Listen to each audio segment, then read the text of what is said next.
在台灣，竟然存在着一條隱秘的渠道，能讓人辦到中共身份證。自從去年事情曝光之後啊，這條路徑變得更加多元，從當鋪、黑幫、壓人辦理貸款，到 IG、臉書上時不時出現的免費貸款廣告，聯繫方也巧妙的隱蔽，全靠飛機群傳遞。我們掌握了超過10組資料，追蹤到今年4月之後，辦理中共證件的台灣人越來越多了。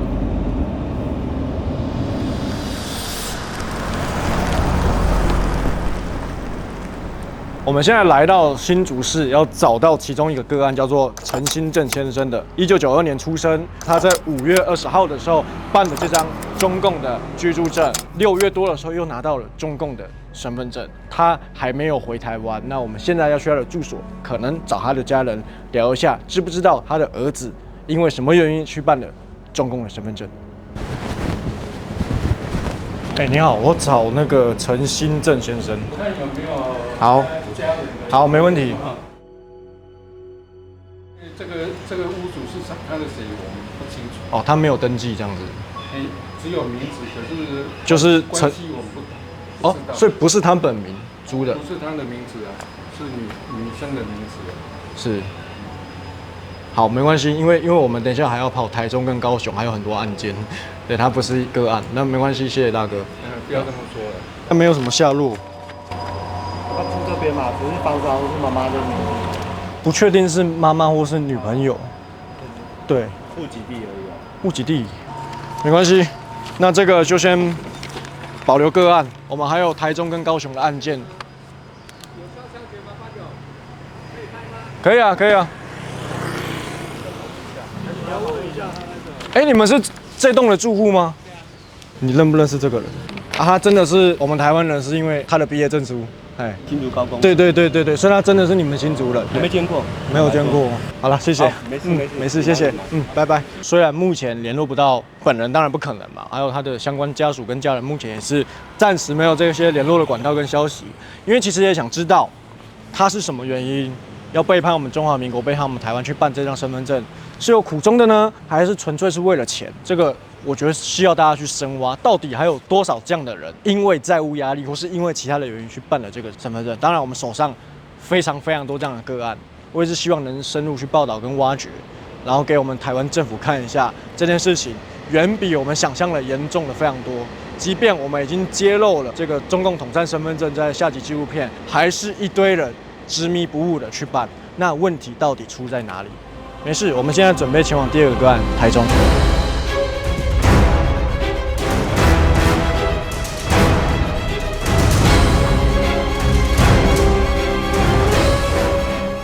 这些身份證由公安辦理核發，但貸款者的地址卻落在警局，這是真的偶然，還是背後有其他的安排？這個就是說，整個中共政府的系統，還有警務系統，跟當地的村幹部，還有銀行掛鈎在一起，由這個台灣的中間人去牽線。相信我們這個中國統戰紀錄片下集有講得非常仔細了，所以這是整個結構性的產業結構犯罪，所以沒有一個人是無辜的。中共政府知道這件事情，也配合做這件事情。大家有沒有發現，我們下集紀錄片出來的時候，中共政府對辦身份證這個東西，還有銀行詐貸的，完全只字不提。其實就是台灣人的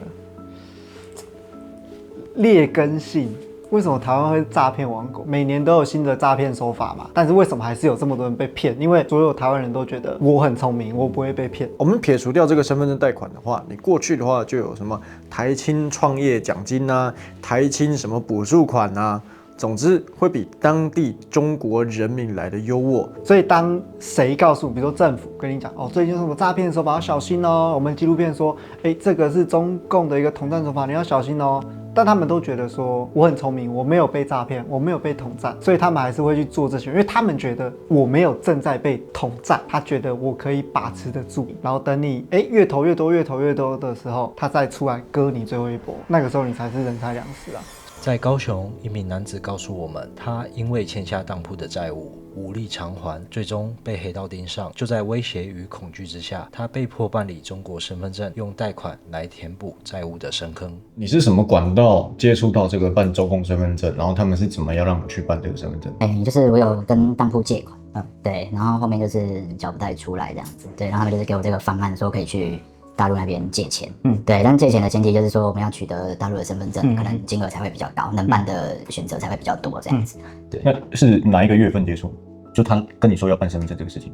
其實應該今年年初就一直有在說了。年初，對，那就是中間他剛好有拖到，然後好像他們有被就是稽查的關係，所以就是暫緩這樣子。然後這幾天又跟我說他們那邊 OK 了。對，之前他有轉說要去做其他國家的，然後現在就是又跳回來說要辦當初跟我講的，就是身份證這個方案這樣。他有跟你講流程嗎？有流程，就是說先過去那邊，有點類似去申請之類的。對啊，申請之後呢，可能需要一陣子的時間。確切流程他沒有詳細說，就大概可能需要在那邊待一兩個禮拜。對，待完之後就可以先回來台灣，然後等他們那邊確認 OK，我們再過去辦接下來的貸款流程。那實際上是貸什麼項目我也不確定這樣子。對，因為我這邊得到的資訊是，你辦完身份證之後，他們有好幾個禮包，就是有很多個任務可以去解。比如說他弄你的身份證去貸房屋貸款，去接盤。就是中國現在經濟很差，很多人斷供，就你去借他的這個房子啊。第二個就是裝修貸款，再來就是一般的那種銀行貸款。所以你可能會這三個其中之一，但是他是有跟你提到創業的東西嗎？目前是沒有講到，就是對，就跟我說貸款而已這樣子。然後我這邊得到的個案就是說，一個彰化的，他也確實拿到中共身份證跟定居證了。那他也是分3次去，然後每次去的話，也就是小三通嘛，先搭飛機到金門，然後再搭船過去廈門。然後他在這個搭船過去的期間，也是10幾20個人，會跟他們一起去，都是台灣人，都是要去貸款辦身份證。就這一個案件，就30到60個人辦身份證。那你這次去也是小三通？他目前都還沒說，他原本他是暫時是說月底要過去，這個月份。那他有說幾號嗎？也沒有，他說反正月底30、31最晚一定會出去這樣子。那他有叫你準備什麼嗎？除了台胞證跟護照？沒有，當初就是準備台胞證、護照，然後有叫我錄影，就是對，我是自願過去的，自願過去辦證件，受到任何脅迫這樣子。今天是2025年3月28號，本人願意配合操作人員並完成此貸款的相關事宜。本人已閱讀全部申請資料，充分了解清楚知曉該貸款產品相關訊息，願意遵守合同相關事宜。那個啥，就是要過去對面那個先暫停哦。可是我跟你他們就是那邊可能有點狀況了，不排那邊的，現在排澳洲。澳洲？時間很短，比那個大概澳洲大概一兩個月多，1個多月就回來了，1個多月。要在那邊待1個多月啊？沒有，去那邊就去2次吧。去都是1個禮拜就回來了，反正。比對面的還縮短一半的時間呢。為什麼大陸那邊不行呢？那個，我現在電話，反正我傳的，那個我也不會講，反正就是現在那個比較不行。你知道為什麼嗎？那我以後不就也不能去澳洲？靠北還不是都一樣？你要去澳洲幹嘛啦？可以先解決比較重。大陸之後還可以去嗎？沒有啊，到時候大陸沒有就可以去大陸啊。你說大陸怎樣？大陸沒有送就是可以去大陸啊。只是最近先暫停而已就對了。對，只是現在換地方了。時間呢？時間呢？時間就是我現在送上去排的話，我會跟他敲定時間啊。他去也是1、2個禮拜就回來了。我現在比你還要擔心呢。你無法度抽的對啊。不是啊。你唔知你的保護，我真讀到我落去讀啊咧。了解。好啦。我拜託我明仔載個人靠過6000爾咧。你時間再甲我講。好啊，安尼我講好啊。OK。澳洲好。好，拜拜。帶着後壁還會當去嗎？伊講毋過就感覺先迄落啊，有小可知影，就是小可問題款，毋是迄個問題啊，是政府的問題。政府的問題。所以講，我大陸要去嘛是會當去嘛。對，要去嘛會當去。好啊，安尼大陸若會當去你甲我講，安尼我就當辦2項嘛。對啊。OK， 好，真麻煩你。好。我問你一下我們這次是去辦哪一個模式啊？就是跟第一次一樣啊。所以就是。只是時間都縮短。都縮短是怎樣？之前不是要去4次？對。現在去2次就好了。第一次就是先過去辦身份證，大陸。2個禮拜。2個禮拜，然後辦大陸的身份證。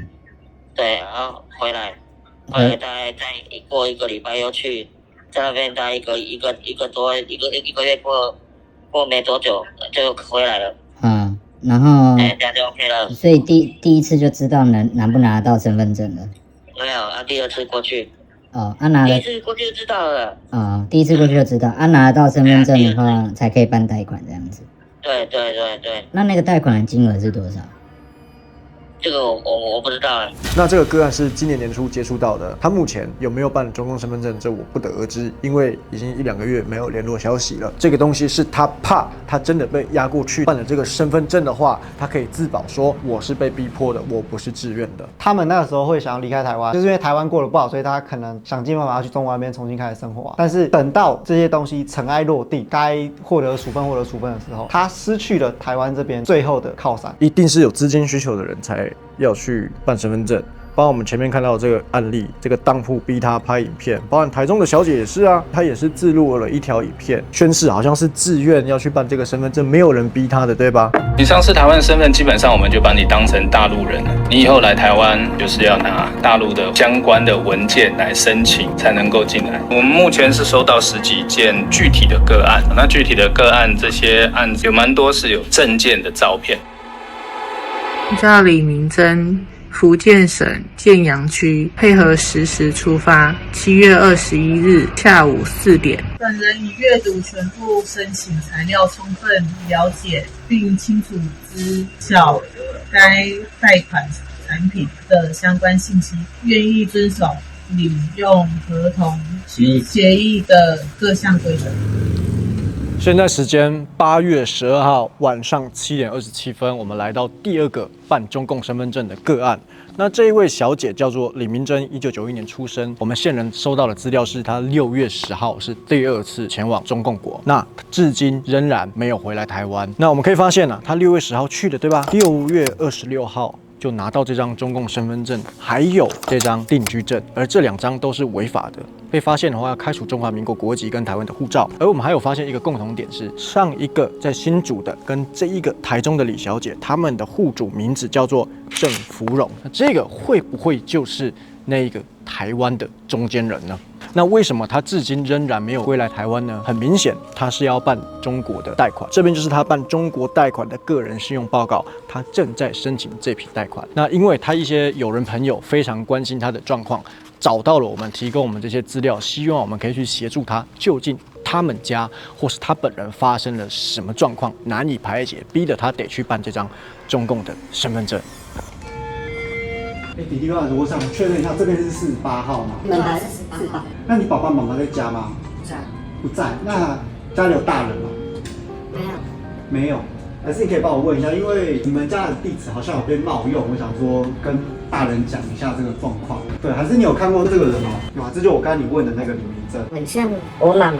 突然發現事情沒有想這麼單純，我們原本想的都是，就是跟這個人有關而已。那一般的民眾可能也會覺得說啊，這個跟我很遠啊，因為我身邊沒有有喜歡中國的，或者是我的親朋好友沒有什麼去中國。雖然我沒有覺得中國是威脅，但我也不覺得我會被威脅到。就是我覺得一定有人這樣想。這是媽媽嗎？這個名字不是啊。名字不是，是不是？因為我們有收到資料，然後剛剛有跟弟弟確認。媽媽，你認識李明珍嗎？李明珍啊？對。這個應該是上一個租客吧？哦，他是上個租客。好，那媽媽，我跟你稍微講一下現在的狀況，就是因為他現在還在用你們家現在這個地址，然後再辦一些中國那邊的證件，然後有貸款什麼的。我也是跟人家租房子的。哦，所以你們這邊也是租的，是不是？對對對。好。名字我們有看到他的，你看我們信箱那裡都有他的信啊。哦，那我方便問一下，他如果是前租客的話，你大概過了多久嗎？我想一下，我們過年前搬進去的。哦，過年前，所以是今年年初。今天好險，按門鈴的是我們。如果按門鈴的是真的是不管是討債或者是跟中國有關係的人，那弟弟說我不認識，他們會怎麼樣？他們可能就直接開門就坐進去，說沒關係，我們等你大人回來。那大人回來說我真的不認識，我也只是新租可以。但對他們來說，他們要的什麼？他要的是錢啊。這個他個人的財務狀況到底是怎麼樣，我不知道。但你過去辦就代表你有資金的需求。他的戶籍地沒有簽，可能他懶，他不想簽。那當然也有第二種可能是他故意的，他很早就做了這個計劃要去中共國那邊貸款身份證，所以他乾脆戶籍就不移了。那當然以後有什麼貸款的需求，所以估計是他耍了這樣的一個小聰明，覺得這樣可以斷掉一層隔阂，讓這些債務人啊或是其他的線索找不到他。但他忽略掉了一點，如果真的債務賣還給台灣的黑道的話，那黑道還是有管道找得到你現在住哪。我們追尋到的不是答案，而是一道道更深的裂縫。有人出於自願，有人因為威脅，但最終留下的都是難以言說的陰影。現在我們前往高雄，尋找最後一位個案的家人。我現在覺得有點無奈啊！刚剛我們下車的時候不是還晴空萬里嗎？沒有想到還沒進山區就風雲變色。然後我們現在在高速公路，可是不能開太快，因為大家可以看雨大到完全看不到前車。我前面可视距離大概只有3個車身而已。台風剛走啦，台風走了隔天我們就出發了。然後剛才在準備進山區前，也有看到很多可能是市政府那邊的志工吧，有在幫忙整理街道，因為昨天台風應該把很多樹啊都吹歪吹倒了。然後我们现在要去台南跟高雄中間的一個山區裡面，我稍微看一下 Google 的街景，那邊還蠻郊區蠻偏僻的，大概還要再往山裡面開20公里。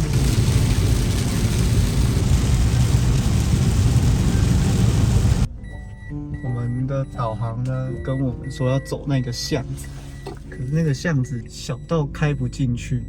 我們正為第4位個案的下落一籌莫展時，這時一位自稱願意幫忙的先生忽然出現，好像比我們還清楚他該往哪裡找。這邊都認識了。那是羅中心啊。哦，先沒有門牌，好像在更前面一點點。啊，對啊，對。他找誰啊？叫楊建成。啊，姐姐有辦法就是聯絡到他的家人吧？這裡呀。所以姐姐有認識嗎？有。他現在是不住這邊，你知道他現在住哪一區嗎？他現在在台中。在台中。姐姐是這樣，那個你是他的家人嘛？對。姐姐沒有，因為剛剛有問說他已經很久沒有回來，如果姐姐沒有跟他聯絡的話，還是可以給我他的。可當我們試着從他的家人口中獲得線索時，得到的卻只有刻意的沉默與避談。這種沉默比任何答案都更令人不安，調查也就此走進了死胡同。高雄現在有2案哦，更早的一個高雄個案，他也是被當鋪逼着拍片，說哦，我自願去辦這些相關的材料跟證件啊，絕對沒有人逼我。但我們都知道，你只要做了這個聲明，後面絕對都是有人，包含地下錢莊也好，或是當鋪也好，甚至是幫派集團逼你去辦這個身份證，因為你可能有跟他們借錢，但你還不出來。那他們發現有這一條路可以讓你去辦，然後把錢還給我們當鋪，或是還給我們黑幫，你甚至還有一點點的餅乾屑可以分。比如說我辦個100萬，或辦個50萬，那你剩下錢還我，對吧？那扣掉之後剩下的給你。對於辦身份證的人來說，我可以還債，我還有一點點餅乾屑。幾萬塊人民幣可以拿，而且只要我不曝光這件事情，誰知道呢？所以對他們來說，這件事情不是兩全其美嗎？但他們沒有想到國家意識、國安意識、國防意識，所以可以發現為什麼這次1萬塊就可以收買很多人。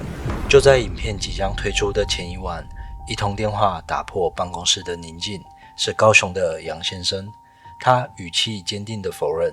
我沒有去辦過身份證，然而中國的規定卻寫得清清楚楚，辦理身份證必須本人親自到場。隨着這通電話，真相不但沒有浮現，反而顯得更加撲朔迷離。好，剛剛這個高雄的楊先生啊，他已經打電話給我們助理了。那我們助理現在是要我回撥給這個楊先生，看他需要什麼需求幫助，因為前面那通電話他說了不是他辦的，他可能是被人家陷害的。我們現在就打電話來問清楚到底是什麼情況，他需不需要我們幫助？如果就如他所說的那樣的話，你好，請問是楊先生嗎？你是誰？我是那個你剛剛有打電話給我們助理，關於辦中國身份證的那個，因為其實他剛剛轉述的我不太清楚，他說你是被盜用還是什麼？沒有辦這個身份證嗎？還是怎麼樣？對，我是去上海，我也是前剛上周剛去。就是你去上海之外，你還有去像福建那些地方嗎？哦，那很早以前的了。所以你大概是什麼時候去的？因為如果是被盜用的話，這個事情我覺得是蠻嚴重。這個狀況我是第一次見，因為你說你是被盜用，這是我第一次遇見的狀況啦。所以想要知道到底是怎麼一個回事，因為他所有你的個資，他這邊掌握的都非常清楚。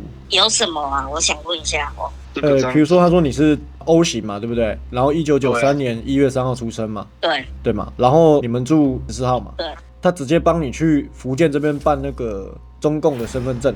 因為那上會不會有什麼問題？因為這個辦了就要註銷台灣的護照跟戶籍，這是很嚴重，就等於說你不能當台灣人。了解，那我跟公司看要請個假。如果我手上掌握到線人的資料無誤的話，很明顯這個楊先生他說謊，他明明從去年到今年頻繁的出入境中國各地，而且就在他4月29號這張中共身份證下來之後，他沒過1-2天他就從小三通回到了台灣，所以這不可能存在什麼盜用身份證的問題。那當然我們只是民間單位，我們沒有公權力可以去介入調查。那這支紀錄片之後，我們一併會把這些資料送給政府相關單位，希望可以揪出上面更多的中間人以及這些產業鏈，免得他們在中共侵台前形成第5中隊。中共一旦對台灣有武力入侵的需求的話，那你只能乖乖配合。當然有幾點，我跟移民署曝光你有身份證哦，我就幫你註銷嘍，對吧？那他可能就會去配合。那第二個就是說，我把你的債務賣還給台灣的黑幫，賣還給台灣的黑道，你不幫我做任務，我就叫台灣的黑道去處理你，讓你變幸福城市的幸福人士。煽動兩岸對立，阻撓兩岸交流，傷害兩岸同胞感情和利益，所謂的89，我們將終身追責，依法嚴懲。那麼這些貸款給台灣人的錢又是從哪裡來的呢？當然是從中國的各大銀行。